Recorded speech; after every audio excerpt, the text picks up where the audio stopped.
Good morning, good afternoon, good evening, legendary podlers. This is Jack, your lore bender and table manager for this season of Even Footing Games Presents Avatar Legends, or rather, I should say, Avatar with Cortex. And with me this week, well, we got an interesting surprise here. Not only do we have Garrett. Hey, Garrett, what's up? Hey, how's it going? We also got Lisa here for her first table talk. Surprise! Surprise! Welcome to the table. Yeah. The big kids table. I've never been here. Last 0.5 episode, you were with myself and Aaron, and we were going over why we decided to basically take Avatar Legends and be like, no, not today. And decided to drop in with Cortex. Cortex Prime being a system directed by Cam Banks, who seems like a nice guy. If you jump on their Discord, he's actually very active and very talkative. Cool guy. I've talked to him a few times. So, today's topic is actually going to be about building that dice pool. That is one of the main core mechanics of Cortex Prime, because Cortex Prime is a very moldable system. It's got mods for days, but everything still links back to building that dice pool. That is the one thing you cannot avoid. Now, generally, you have different categories for your characters. So you always have distinctions. Distinctions are usually statements about your character that you assign a D8 dice to. Other popular mods, or what they call traits, are values, which break down certain key things about your character, like their dispositions toward things, their motivations towards things. Attributes are another trait that is popular, which usually boils down to either D&D type traits or attributes. We decided to use the attributes from Avatar Legends, which were creativity, focus, harmony, and passion, and assign them values as well. Other popular ones are their skills system, which you assign skills. You have a choice number of skills, and you assign the dice values to them. We are using a offshoot of that called specialties, where you specifically just home in on what your character's good at. Assets, another popular one that we are using too, which are just trinkets, weapons, objects, things that might affect animals. Yeah, good point, because you do have an animal. Things like that affect your story. And we are using one for relationships because we want relationships to matter. Now, there are a lot of other mods in the Cortex Prime book. Oh my God. Give you a brief just idea of all the different types of rolling mods, or rather trait mods. It's got so many. If there's something you want, they'll have a way to do it. Affiliations, attributes, distinctions, powers, power sets, power abilities. Abilities as gear, relationships, reputations, resources, signature assets, skills, roles, skill pyramid, specialties, multi-level specialties, no skills, just specialties, skill and specialty split, special effects, talents, trait statements, values, and vehicles, or just some of the ones that are in the Core Prime book. And those are all ones that we could have done. Now, each one of these traits are different categories, and you're assigning dice values to, from a D4 to a D12. And you use those to basically try to gauge what your character's good at, what your character values, what your character feels is important, or what is important about them. And you're using that to build your dice pool. So let's throw out a hypothetical. We're going to be using the characters that we are using from the Avatar game. So let's say She, if I was to put you in a situation, let's say, what's something fun? Well, kind of like you got it. When we just did the getting out of the swamp, and we had Wei decided to put up a perimeter defense, and I said, "Oh yeah, I need to help us find some shelter because we need something over our heads, or else we're going to just be out to the elements." Right. And I said, well, I'm an adaptable farmer. That's a distinction. And that's my distinction. So usually when I'm building my dice pools, I like to start with distinction. Then I go to values, because that's another one we're using. And because this was something for my friends, it was my devotion to my friends. It was driving me to actually make proper shelter for them. And then I said, with that, it was also a creativity, because I was using makeshift stuff. Yes. You can't exactly say correct or incorrect, because it really depends on how your character's feeling. Because bear in mind, the other distinctions you have are rural, dual heritage, adaptable farmer, and your quirk is there's always a way. So again, that's the one that you always have to pull from. You always have to pull from a distinction. The other ones are all optional. Now, the values we have chosen, you can swap these out. I tried to do a combination of values from the Tales of Xadia Cortex game, and also I threw in a bit of wording from the avatar setting itself. So, like you said, you chose devotion because it has to do with your friends. We have glory, which is about doing that, doing it for the bragging rights. Yeah, to be noticed. The one that I had to put in that was definitely avatar was I had to throw an honor. My honor! I had to throw that in for Zuko. Have you ever been compelled to fix what's wrong? There's freedom, which is about resisting the control of others. There's mastery, which is about doing what you're good at and what you're skilled at and what you're doing through practice. And truth is, are you being motivated to learn the truth? And each one of these she has a different value as to what's important for she. Such as glory is a D4, meaning it is not at all important to you. Nope. But he is very devoted, and he's also very high in honor, and mostly honor towards doing what's right by his friends. So most of my dice pulls end up being about devotion or honor. And then we go to the attributes, and it's kind of, which one do we go with? And it's usually once you start building that dice pool, you can figure out what attribute kind of describes what approach I'm going to take based off of what my values and my distinction are. So it could have worked. Could have. I agree that there are no right or wrong answers. As I'm learning by playing, I feel that as long as you can reason it and then the DM agrees, I think, is that usually what it is? Because I feel like 100% nailed it. Because I feel like she could have been like, oh yeah, using harmony, maybe like, oh, I want to promote everybody feeling more unity, so I'm gonna build one big tent instead of like many small tents, and I guess you could use harmony for that. I don't know if no, you technically could have. That's a very valid point, because one thing in particular is before you're even building your dice pool, you are stating what you're doing. So what you're doing is you are talking about and picking the things that are either important or what your character is motivated by to do the thing that you are saying. So in which case she was building shelter, and then Garrett picked what is in line with she doing that. Didn't have any specialties or assets that really worked with that. And your relationships, there wasn't anything you were directly doing with anyone, so we didn't bother you didn't pick from any of those. Yeah, if I was doing something specifically for one of the individuals, we could have put relationship in. Been like, yes. If I was making something specifically for Mayu, because she happens to think Mayu is really cool, she and Mayu are best buds, and it could have been like, well, she says, I'm going to make a special hut over here for Mayu, and I'll put extra effort into that because it's for Mayu. And then done something for each of the individuals and just rolled them all separately. We just did it as a general. The thing I like about this system and having your character sheet in front of you is, in a lot of role-playing games, I always felt like it's kind of up to you to determine whichever way the wind blows and how you feel like at that moment. I feel like having distinctions and values and attributes and your relationships, the way that Jack selected the things for us, it reminds me as I play what are the things that are supposed to be important to my character. Right. And that was kind of my thoughts on building this, because also bear in mind, I built part of this actually with the help and opinions and thoughts of the Cortex community that were actually very curious, and I hope some of you guys are listening. They were very curious about how we were going to do this. And I let them know some of the values I had in mind. You know, they thought doing the attributes straight from the avatar system was definitely an interesting touch. But I've seen a lot of different things already with Cortex, harkening back to the Ninja Turtles game that I always end up talking about. Because, you know, we did Avatar there, and then we did, you know, now Cortex.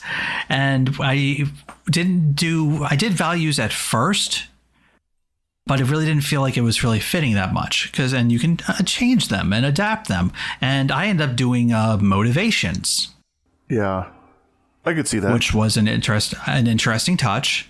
where I kind of listed them more like what was your motivating factor rather than what value were you using, because it's Ninja Turtles. I also thought about doing, rather than attributes, we were doing approaches from Fate, the Fate system, which got me looking into the Fate system, because that was actually recommended to me by the Cortex community.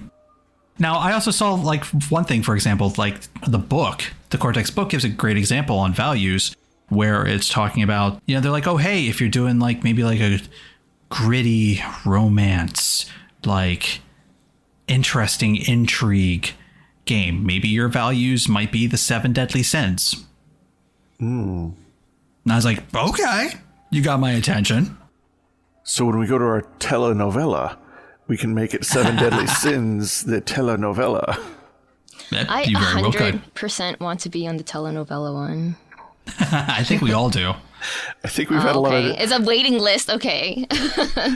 We've had a lot of drama and interpersonal interaction in this lately than a lot of our... well, when we're, like we said, when we're playing, we're not babies in this. We're teenagers. In babies, you just assume everything is all sunshine and hugs.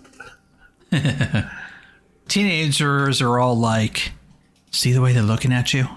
Can't tell if they like you or they hate you. It's one or the other. Yeah. Are they ignoring me? I can't tell. No, I think they're obsessed with me. I don't know. Yeah, teenagers are different. They have their own way of thinking. Oh, yeah. Now, bear in mind, the funny thing is, even with Avatar Legends, you don't necessarily have to be a teenager. The system is more than built. Avatar Legends was built for, if you wanted to be an adult, and you don't have to be a teenager when doing Cortex or playing Avatar in general. I mean, the core group was in their 20s. They're like early 20s. Almost teenagers. And honestly, of course, they had their own drama. I was very tempted to play an elder. Which would have been fun. Because at least in the Roku era, be an elder can be a nomad. Ooh. Yeah. I didn't want that responsibility. God, you sound like Tenzin. Probably. So, Lisa, how do you feel when you built the dice pool? Do you feel like it's been... I know you've only had to do a few rolls, but do you feel like it's been pretty easy to build? Yeah, I think once you get the hang of it, it's really easy because, honestly, I feel like you can have... Like, if you can reason it, you could pretty much use all your specialties and abilities and stuff. I think you are limited to only one distinction in values and attributes, right? You said? Unless you spend a plot point. Mm-hmm. Oh, okay. I think it's easy, and I actually thought the more you have in your dice pool, the better. But then you were saying earlier today that it would mean the chances of rolling a 1 is higher. So can you actually clarify why that's a downside?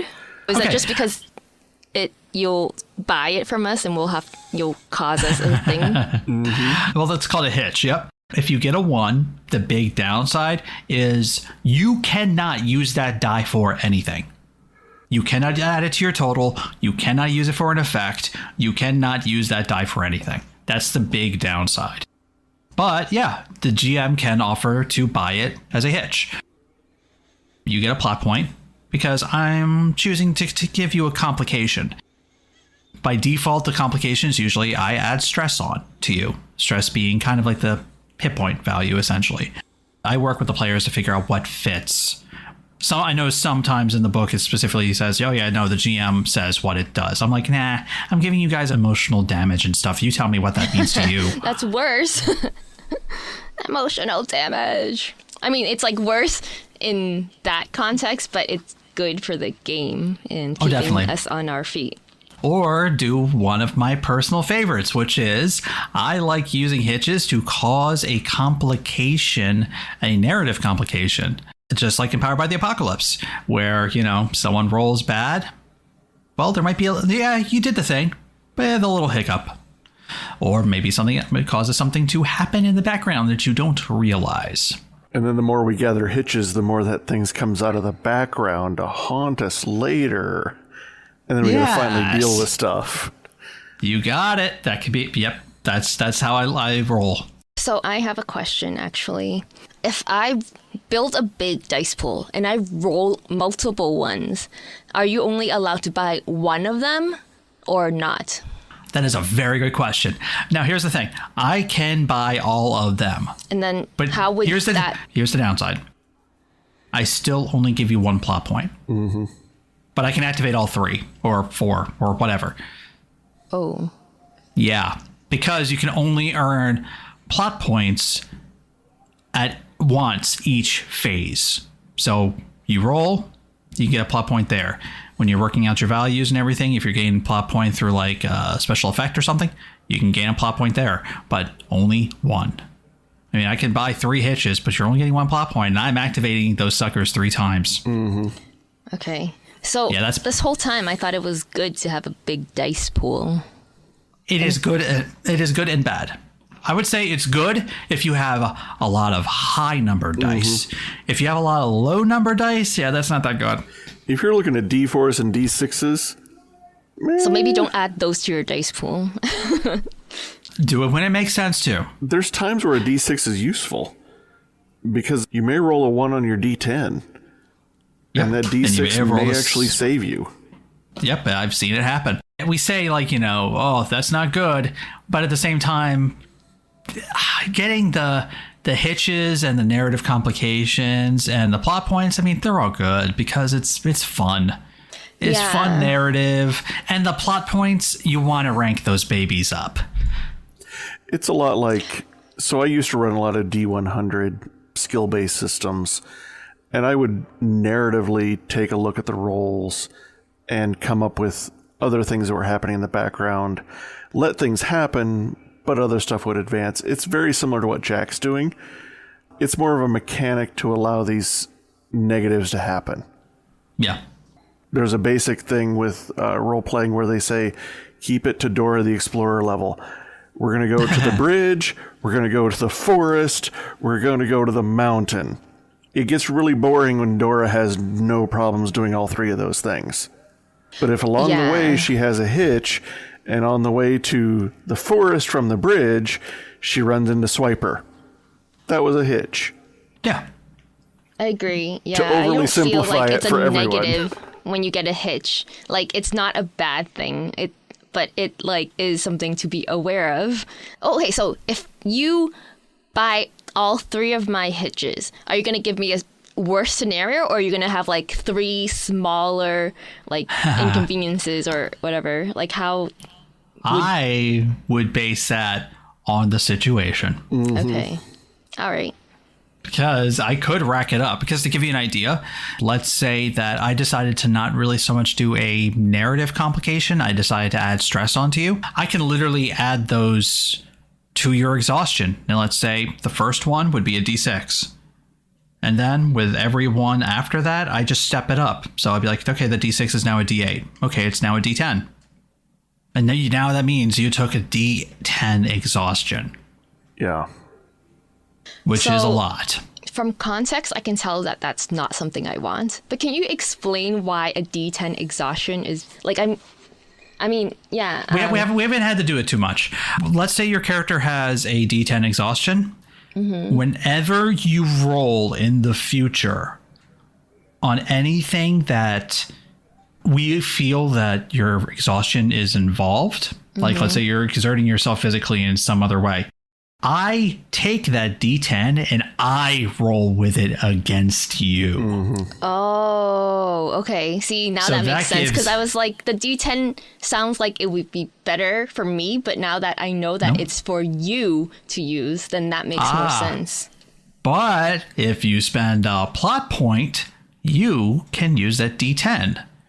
If you can explain how.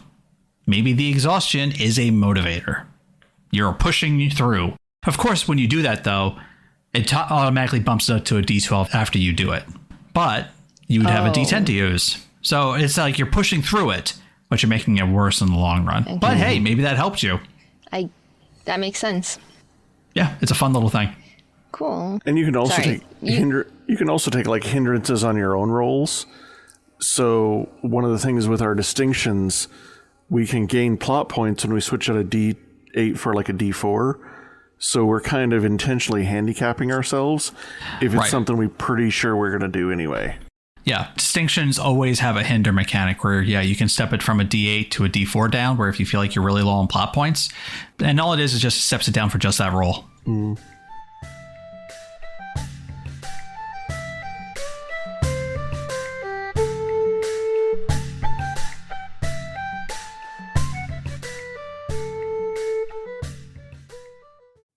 Hey kiddos, it's Jason, your friendly neighborhood sitter, and I want to talk to you today about Anchor by Spotify. Anchor is an all-in-one podcasting app that lets you edit and record your podcast right from your phone or computer, and then host it on your favorite podcast-catching website. And the best part of all, it is absolutely free. Anchor is what we use to host Even Footing Games Presents Babies and Broadswords, and even though I've had to record this ad 15 times, what you're going to hear is the best version we have, thanks to Anchor.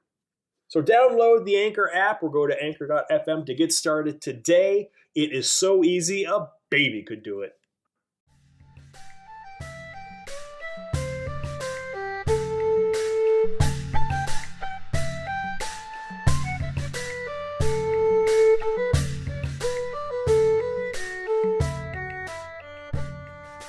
I don't know. I feel like we haven't really been using plot points, and you were saying that your other group were not getting enough. The turtle game. Yep. Okay. Yeah. The thing I've learned through that game to manage the difficulty levels better. That turtle game, I was doing a lot of D8s and D10 rolls and rolling really freaking well. Oh. Now, one thing in particular, which a very keen listener might figure out, bit of insider info here. There have been a few times already where I've said something like, well, I've rolled a 7, a 3, and a 6. And you think, I'd take that 7 and a 6, right? I'd make that take that 13. And you hear me say, no, I'm taking the 7 and the 3. Mm-hmm. I narratively don't feel like what you're doing wouldn't be a 13 difficulty. Yeah. To use my Ninja Turtle game. We did Ninja Tag. That was the first thing I did with them to show the system off. Leonardo was an NPC. Leonardo was it. I rolled 3 8s, and I got a 1, an 8, and a 7. So I had to take that 15. Mm-hmm. And if you look at your own dice, bearing in mind, because again, you're rolling, but you're picking 2, that would have meant that you would have had to have rolled something higher than an 8 and a 7. Yeah. And that was for a game of tag, which sounds pretty extreme. I tried to spin it that Leonardo was just really pumped up, but it still felt kind of disheartening to the players where they're like, points, so I can't even, or like, even if they did, they were like still not rolling that well, where they could have even gotten up to like close to a 15 on their total. Because, you could spend a plot point to add a third die to your total from what you rolled. And it just wasn't happening. The rolls were abysmal. They didn't really have the plot points to do it. They were getting into a lot of situations where, even with plot points, it still wouldn't help them because I was rolling way too well. Mm-hmm. And it kind of just created a bad situation. So it's kind of like if your GM rolls really well and is using 8s and 10s a lot, you'll feel it. But because I've learned from that situation is why I usually use like 6s and 8s for you guys. Yeah. Much appreciated. Because also there is a difficulty rating in the Cortex book for what they call static difficulty, where if I didn't even want to roll, I could just literally say, okay, it's like DC for Dungeons and Dragons. Mm-hmm. I feel like this is an 8. And the values that they have is D6 is counted as easy. D8 is counted as average challenge, or rather called challenging. D10 is what they consider hard. So I try to think of, okay, is what you're doing, what I feel based on your character's abilities, easy, challenging, or hard? And that's what fits with a narrative system, is that adjustment, so that because we're all trying to tell a story together, And no one wants a story where everyone always succeeds, and no one wants a story where everyone always fails. I will say, fun thing with the Ninja Turtle game, and this is just a fun little aside with that. I mean to cut you off. You mentioning that is interesting, because with the Ninja Turtle game, we're having a slight problem with that, because it's hard to imagine the Ninja Turtles losing, especially against, like, let's say they're fighting against foot soldiers. I roll really well. They roll like garbage. Now the Ninja Turtles are getting beat up by foot ninjas? Yeah. Yeah. It feels weird. It's like having your level 5 die to a level 1. Yeah. No, I think long before a lot of the narrative systems games' popularity, it was kind of a lot of what we were doing. So my background is playing Rollmaster as a kid. We would use the dice rolls, and I tended to do an adjustable difficulty. They always said, oh, you should have the difficulty set ahead of time, like your DC value. I usually would fudge it, because narratively I had certain things I wanted to see happen. And you could adjust it to be just how well or how poorly did someone manage to succeed. A lot like we end up doing with our narrative systems, especially with Babies and Broadswords, and then how we were doing with Avatar, and now we're continuing on with the Cortex. So, And is going right into our playtest with Potential. Exactly. Which I've been a part of, which has been fun. Those are some fun stories already, and we've only like 3 sessions in. Exactly. I love what Jimmy's doing with it. Now, the point that I was going to get at was the interesting thing about Cortex with that is it was described to me as a very swingy system. The dice rolls swing hard, depending on what you're doing. And depending on how many dice you throw in, what kind of dice, it can swing so hard where your player's on top of the world and suddenly just nothing. It's like it was almost as bad. Like I've seen it go almost as bad as like, you know, like we've all played Dungeons and Dragons and had a really bad night of rolling. You know, you find you're not hitting ever. You know, you're finding you're failing all of your skill checks. It could be just as bad, if not worse. Yeah. Because in this game, you have plot points, which are supposed to help you in those situations. And sometimes it's not enough. And it feels weird that you have this thing here. Like inspiration in Dungeons and Dragons, you're like, yeah, it's an extra D20. It can go any way. Here, it's like, no, I literally have a mechanic to help me achieve these things that I feel are important. And I can't. My dice did not roll well enough to do that. The GM rolled too well. I was reading someone describe Fate versus Cortex, where they said, Cortex, you have to be willing to accept that major swing. And the fact that sometimes even with the mechanics to help, that's not going to happen. Fate, on the other hand, you can just buy, if you have the fate points, you can just buy your way to success, which is different. The fact that just the idea of having this mechanic where you can buy and sometimes it not working is a very awkward feeling. You guys haven't been able to witness it because I've been trying to have you guys avoid it. That is appreciated. And at the same time, there need to be some of those instances where no matter how well prepared you thought you were and how good you are and how proficient you are, sometimes you just fall flat. And I think that's something that can occur anytime you have dice pools or rolls. Yeah. And it's kind of just what happens. And then it's up to the game master and the players to come up with, maybe we need to try something different. Maybe we retcon and we do this all over again. Yeah. Or come up with creative solutions. We're telling a story together. And sometimes, a lot like in real life, things don't work out perfectly. Do you guys have any final thoughts about building dice pools to wrap that back around? I don't know. I think it just, for me, it just felt very overwhelming at first. But like once, after building it twice, actually like because I know our group built it once, and then around the second time, I was like, okay, I'm getting the hang of it. I know what I'm doing. And that like, so now I'm like, oh, okay, it's not like, it didn't feel like, oh my gosh, like exhaustion. It seems overwhelming, but it isn't. But the way you set up your character is important, though. It gives you tools to tell a narrative, is what I'm finding.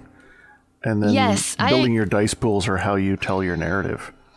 So I agree with you because it's like in this fantasy world, like it's like, what are you gonna do, you know? And it's like, well, I can do anything, you know? But like, oh, but you shouldn't do anything that is like not that your character would find like inauthentic unless that's part of like the story or something. Yeah, you wanna. It definitely helps, and sometimes it is gonna be hard to quantify things. But like, I found that my fellow players have been really helpful. I mean, it's new to mostly everyone playing Avatar Legends, right? Like in this group.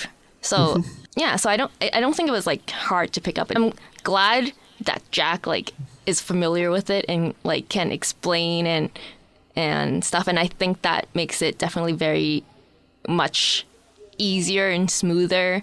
But I think even oh, you're welcome.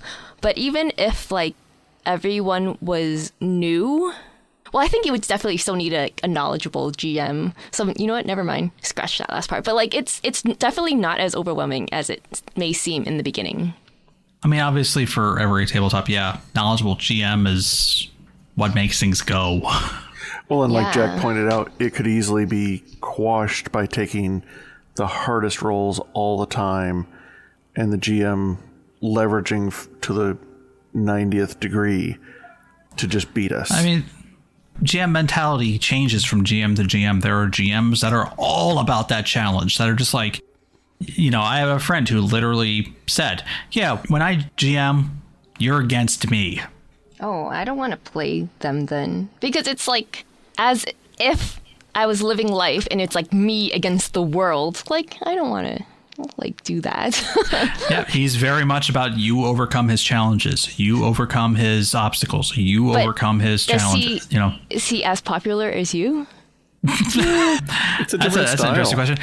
He does not GM often, and it's not because of that. It's just because he doesn't. He just likes being a player usually, or he doesn't even play tabletop all that often. Okay, so it's a different thing. Okay. Fun thing is, he's the Raphael in my Turtles game. Mm-hmm. Oh my gosh! Don't tell him I told him I said he was unpopular.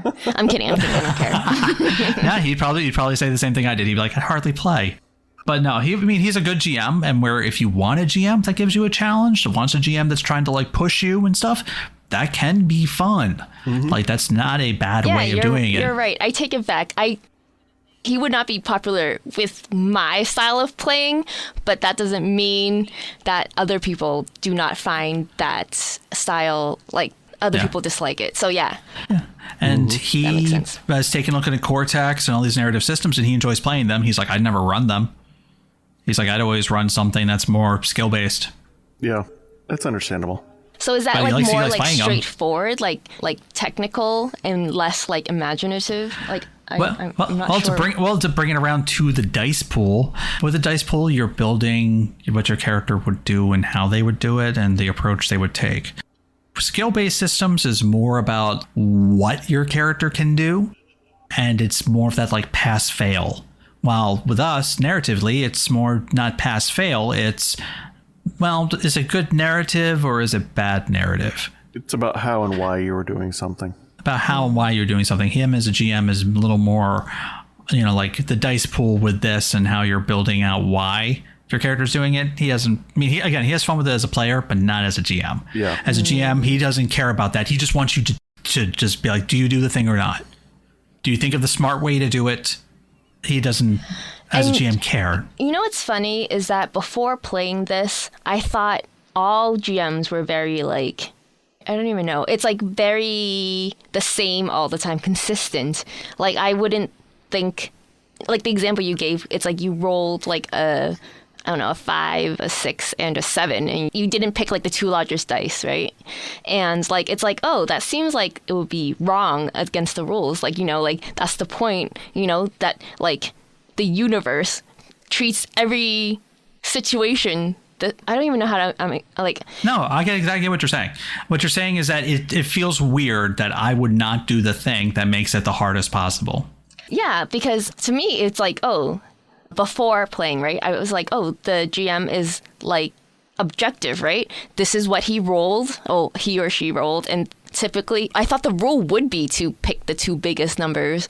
But I'm finding that I do like the personalization you bring to it, because you tailor the games to the player, whereas like that other way is less personal. It's a different approach. We tend to want a very cooperative, even approach from the game master. And that's kind of the way that we did Babies and Broadswords, and that we're approaching both the Avatar Legends and the potential system, in that the game master is there to help tell the story as well, not to be the deity who oversees the story, but to be there co-telling the story with the players. Right. I'm going to throw out an interesting example. Do you watch Stranger Things? I do. You know this episode, Eddie. Yes. Oh, beloved Eddie. The one, wait, he's in a few. Well, he was in the season. He was the DM. Eddie the Freak. No, here's the thing. Episode where they play D&D. Yeah. Okay. And here's the fun thing. Leading up to that, Eddie seemed like a tyrannical dungeon master. Mm-hmm. Like, he seemed like the type that was all like, I'm going to crush you. But then, if you noticed, when they took down Vecna, he bowed to them with a big smile on his face. Because he was happy for them that they overcame the challenge. He was like, yay, we told a great story. That was really close, guys. And you can even see that, like, if you look back at that, he was like sweating when the player was like, when the character was about to die. Like, he's like, ooh, how are you going to do this? And you could tell it was like, not just like so much like he wanted it to, he wanted the bad thing to happen, but he liked the tension. Yeah. And he wanted the players to have fun. Yeah. And that's the key thing with like Cortex. If you're doing it right with the dice pools, the GM can do that with the GM building their own dice pool. And yeah, picking the dice. I'm just trying to make sure you guys have fun. I'm not saying I'm not trying to make things difficult. Oh yeah, I want things to be difficult. I'm more of I like things difficult narratively, not so much the dice. The dice are rather just to facilitate. I believe in the story details should be hard. Yeah. The choices you have to make should be hard. I think just like we twisted and got our way out of fighting, and we got our way out of fighting again, and finally Jack brought it around to, nope, we're gonna fight. We're finally gonna fight. It's gonna happen now. So yeah, I think what I was trying to say is that I did think of GMs as like these deities, and they like throw stuff at us, but knowing that is not necessarily true. I think I might have started playing earlier. I don't know. I can understand that completely. That comes from like an experienced GM. Like, not trying to toot my own horn. I've gone through my trials. I have been that tyrannical GM because I didn't know better. I've had total party kills facing a brown bear that was chained. Yeah, stuff like that. Like I've done some horrible crimes as a GM, but I've looked back at those times and I've learned, and and I've found where my strengths are. And you grew as a GM. I leveled up as a GM. Yes. Well, thank you for all the compliments. I very much appreciate that. I'm really glad you're having fun. Yeah. Garrett, any final thoughts on the dice pool? Oh yeah, my final thought was so long. Sorry. I think we've gone. It's okay. No, I think we've gone through quite a bit on building the dice pools, how they help us build and understand our characters as we're role playing, but also then what it means for judicious game mastering to create a better story, and how that creates a better narrative for everyone and a better playing environment for newer players too. Right. Because the GM, I had to build a dice pool too. I go by the similar concepts. I have like Ren, for example, as a catalyst. He has a character sheet just like you guys. You hear me, I have to pull from his traits. And in regards to, other challenges, I have to pull not so much from... Can we shut you down? Or be like, no, you can't use that dice because blah, blah, blah. Like... I mean, if you want to bring up, hey, that doesn't seem right, throw it at me. I'm always willing to listen. It doesn't mean I'll agree. Depends. Because sometimes I might have a motive that's not clear to you guys. Yet. You never know. There might be something hidden behind rocks or something in the sky that you can't tell what they are. Oh my gosh. They might be a grandmama floating in the water. They might be. And I think with that, thank you all, Legendary Podlers, for listening. We hope you enjoyed this talk about the Cortex Prime system's dice pulling mechanics. Join us next week for another great episode of the actual play, and then another episode after that of more table talk. This is Jack from Even Footing Games, along with Garrett and Lisa. And good morning, good evening, good afternoon. Enjoy your day. And remember, we're Even Footing Games. We play and make games that you'll get a kick out of.